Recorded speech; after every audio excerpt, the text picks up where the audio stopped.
my fire from. Na me boso me nko. Yenina ye tie SOMPA. Na me ko wi ase. Na me ko hospital mo say my friend dey.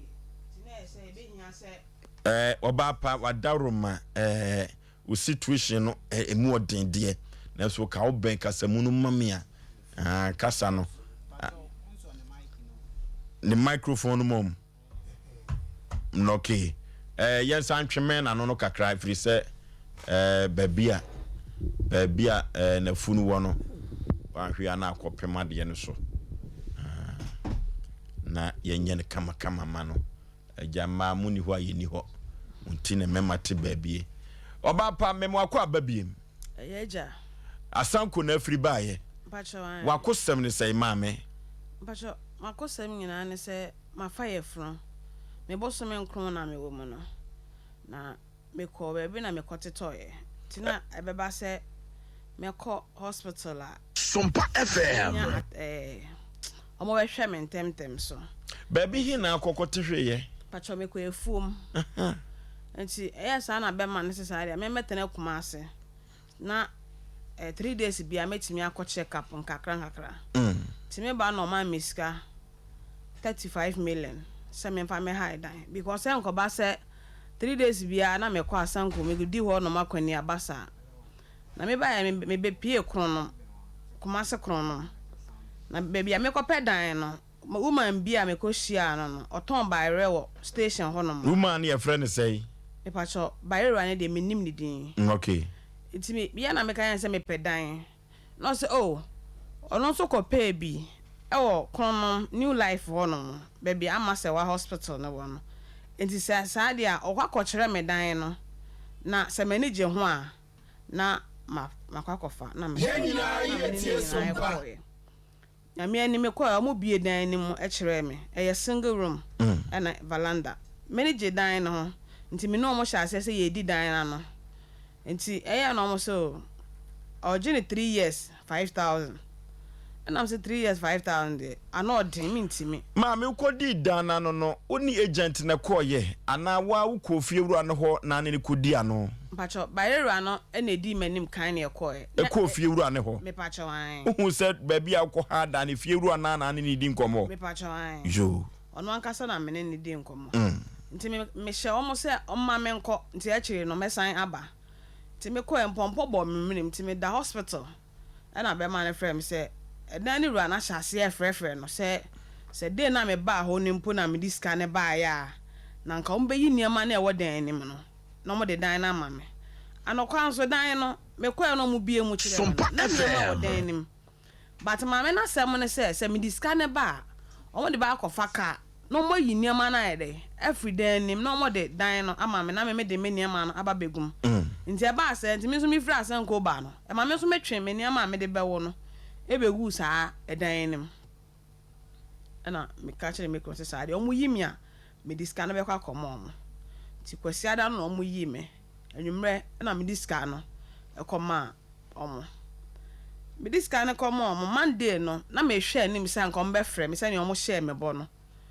man ti omo kan Monday no me frɛ omo la ya dum ti anwumre no na se bibi sisi me so na me frɛ omo ka kire omo se me kunu apira nti me srɛ omo ada omo fa sika no e ma me back na me nya high dan ni bio na me nko back to asanko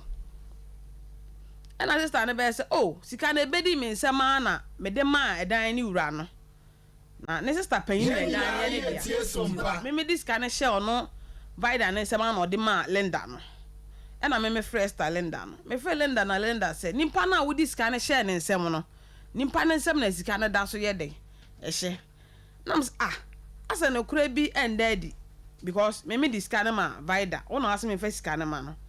me frɛ vida siska no wo Mavis wo me frɛ Mavis o siska wo asa mo toso me Mr. Linda so wo de atwen na me san so emfrɛ wo back 5 minutes time na sister Linda na frɛ o frɛ na asa mu nyina ne sɛ wo srɛ me ada na me yi on so ka sɛ omo dan bi wo soa me anka ne ma me be frim bia na oda no saa dan na ma me wo mu no saa dan ni mu nanka omo de mama rent no na nko mo yi omo niam ani nyina e de akoso ame to opamacho se me mesika ne be kan omo nsa na omo de koma mesinfo a omo de ato cement SOMPA FM omo de ye dan no ho adwuma and am say madam eno de ye woni me ka ho asem enye ye because me dis ka na ba no woni manka mesin ni asem sisi me condition enye and am 9 months so na ewo ma asem ye de me wo ma water maso me hu da enti se me tum se nso kura gumi amadwen me se me ta ma ye de aso nti de fa dan na ma me na me fa me nema ni megum na me nko hospital oso okay adechia betimi ayi uniema no e de aba nti na me frɛ lenda no aka kire no na em se ono anso me nim se onim fon mu dia me frɛ no wa hu se me gina so opeki si mu nti na meti ya no so oka se abaya we die so aka se ni kunu epre onim ha no ne de ye be da na man de nema be gudan nim na okwa na chiri akata ni apekwan ye be fa so ye betua bairerwa ni sika no e de ama no na enti na me gina line so ma ka se nyina wie na me frɛ be ma na me ka jense nkrofo na sa dwen papa bia na o mutrim because my frɛ e ma se na lenda na ye de e ka onim se me gina line ne so no se fe de dan ne kura mpo no ye nya ngi bia ngi ye sika kra ye de enfri omwo ade cha no pa na ma hye me se me mfa ne ma na mbra me frɛ sister vida no na ka me de ne ma na kwa wose na adwen ya ne se me bag ne ye ba akopɛ na me de ba na omunya nyi o mu ne ma mfri dan ne mu ye am se bag ne nya ba ko me frɛ akɛse 4 na me de ba enti se o man ba bi ma me mfa ne ma ne ngu de o fa me sika e ma me back ye be kan akosi den na so mo person mo kire se ka me mfa bag ni mesu o na me nko back to Asanko nti 2 weeks na 1 week time no me ba no mo yi niema na free dan ni mu kula e na me so mo ne man anka ne sa nti nya de ameti ase so mo fa me sika e ma me SOMPA FM nti ba be ye twema me ntwe e na nyame adom sompafo ebe mu na wusu ni o mo kasae se ne nke be ya asomdwe ebeba enkrofo ne hye se omo afon se omo ka kire me se omo diska no koma mesin fo a kanya dia me diska no 35 million ne be ma omo nti omo sere me ada ye mo Friday me nkona Friday na me se me so me ba ya ne be bia me da no sister na me be da na nche one ne kunu ene da omo so mbetu kwan da Tuesday no enti enfo na menyi me niema ne nkogu na me nko back to Asanko no na me nko samla na me samesi nko hospital enti me de me sere mo ada na so no mo nka se magic scan kura ji se Wednesday no mo fa me sika anya de e ma me e na ka asem bi se usika obi ji wo sika ya na easy but se wo je ne back no ya na ne je ya je enti se omo se chenchen ache Friday e no mbenya me de me nko Asanko no mo Friday Tuesday anyumre na me kodu on Wednesday enra na me frɛ na na mpacho sika no date na nkrofo ne hye benya abaso nde o se an ntu de bra enra anyumre na mtwa text na mbedu kumase mbedu anopa na me so o number bi ahya se frɛ me kopeke ya o maame ya pacho ya na ya diska ebre wo no wo he na me kyerɛ mba bi amewo na mo se me hye o mo konum station me koya ma vida no ne kunu ene bae omo asem nyina ne se na nko omo ye se nka ene na omo bre miska ni bi na so omo ye bi omo giska na afiri na omo anya nti omo ka kire me se omo sere me Monday na se Tuesday ana me nso me se monim se mo anya ska ni bi no Asanko e ba ha get to 10 hours journey SOMPA FM enra mo wo me number mo frɛ me nka nche me se oba e bia ya anya na ska ni bi o enti me ma na nka ma arrest na mama matana ke ma baba duru ha se si enfa na me nkoda enfa so na me fa me nema nya de enkogu na me fe na usuka che na se nkrofo no to so na omo to se omo nya omo age so mpese omo tua ska no ti edu ba bi na se police for ebe mo bi ye call police station ne krakra nyina ne se sa na edan ba akono omo de ama nipa be force 5 rent edan ba akopɛ na e wo kono mo nom na sada na wo se nyoma gum na wo ko han no nana nipa be force 5 case and e wo no enti question na station officer no ebisa me ne say ono no pese oboa me because o ka se o twere me manum asem a o tire me manu masema answer na ba ko do CID ho no ma ko di last because omo di line so no e do so la de he say the same edan police station line the same edan issue no edan issue no edan issue amanfo bebre I say o de adi amanfo bebre nti omo nyina so report case no nti ukwa na omo no waka na bi omo atwere wa no asem nti say uyo obi a obeka say o yen ka ne boko ana me yemfa asem no nyede enko court nti letters bebre gu ho no nti say me de ka ho a me san kwa ko di last nti opama cho se nka mepena na nka yentena ase na nka ebie nde oma misika ne kakra Monday na maje kakra na efi ho why na say obepra mo ntena ase the patrol station officer na ho no nyame ani minim ne dini eti omo antwere wodi kura nwom buku nim the patrol da bi na chese ekwa bi so no police station akọ ho koye de chese odi ni buku mo patrol enti e ba sa no e ya SOMPA FM epia bonte esu di me humunu from because me condition na me woma ya se me nko hospital na me nya nko e niam na dan ya me di niam na begum so a me nya dan ya me di niam na begum omo san agi me sika di na ya invite nimpa na ba inside ho no mo me mpo maka cha me se me nemu na ye adwuma ya invite oba na ba inside ho ada we post ni pastor me police assistant okay ebi mpo a ne nka ya se mo ye ne se nka mo chi nimpa ni mpo e ma me buka jam se nimpa ne o ma abofra enufu enti o de adi ma se 5 say I'm not the only person na omode sa ade no adi me enti me yentena se na ye solve issue no enti me eye me ya station officer na cancer eye me ya anche so no age court adwuma eye ana se me pa me mla na enye case ye case di ana e se ombe feda na omode akọ police omode akọ court Yenyina ye SOMPA efre na no na na usu na me ka chance say ni say na sisi ade maye basa nkofo na mpeso mo di misika no ebe ma me amanya adan no me so sika no ma ye de menya me ko police station so sana lady no unlike okwakoye family friend ama police for oh ya customer o no because me call ye nya me anim request say omo no mo charge office what that afternoon no anope no e ma me hu say me ma lady ni dimpo me ka say dan no okronom new life pe enom hu dan no na obo nipa ni dis e friend Linda ni nua de mavis na me sinya na say the lady has been coming there well that issue na repeating on e wo ho sa na me problem ni say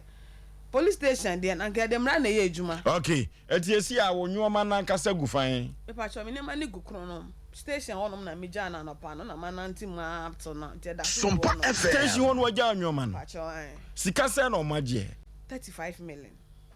3005 pa cho chese ya condition no akasa na kawa wo pa cho me boso me nkroma na me wo no na just ya studio e kura wo betimi aka wo edi asem na wuwura onso aka afa ho pa cho ono de o se ohia ni sika animanimu ya ti se omo mfa sika na mma na dia me mfa asem me dan SOMPAfo omo no mbetimi aboa no no ma gi ni sika no e di ama ne back ayasem yene dankin ni komonwie na yemmo enfam frim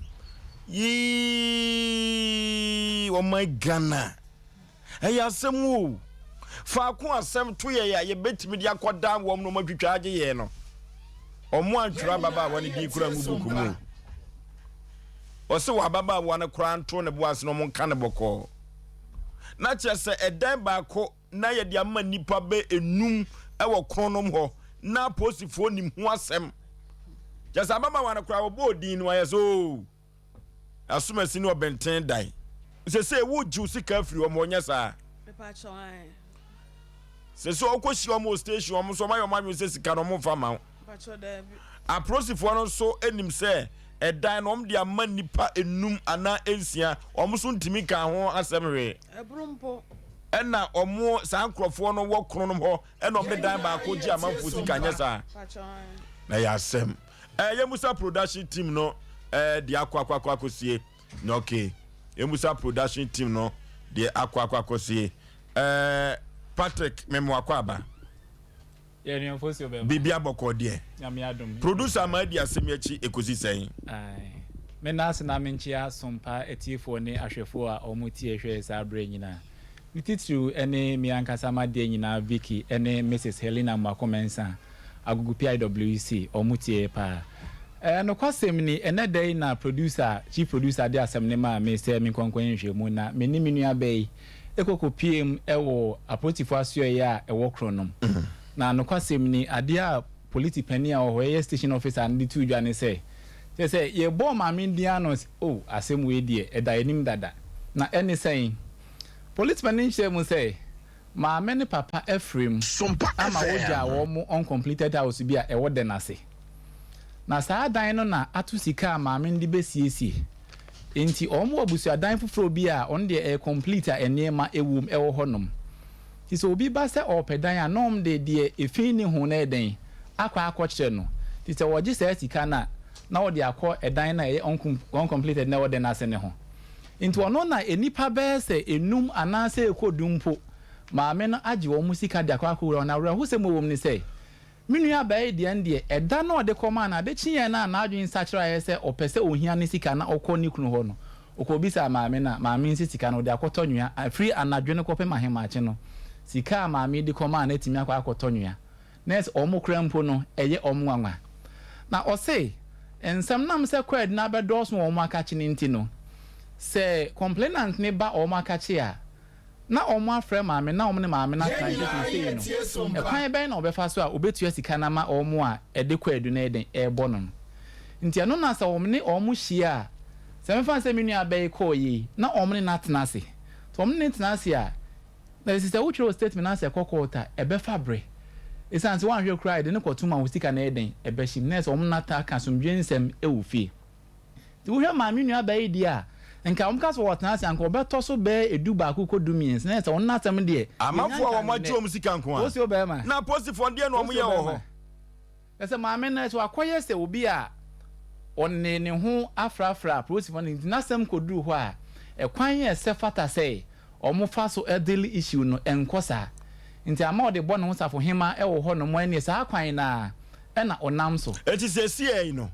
ɛdan baako no wɔn de ama nipa be edu ɛbro saa akora aposifo kan ho hwe dabi tu kodure post station police officer no station officer no na je se maami asem no ontimi kan ho asem ana maami asem no officially no okoe no one lodge complaint no ama wo mo nti awia me ne koye no ɛna officer nsusu say so obe lodge complaint dia a process na eden ebe fem eba sanso an sika no ne nsan kan animu ya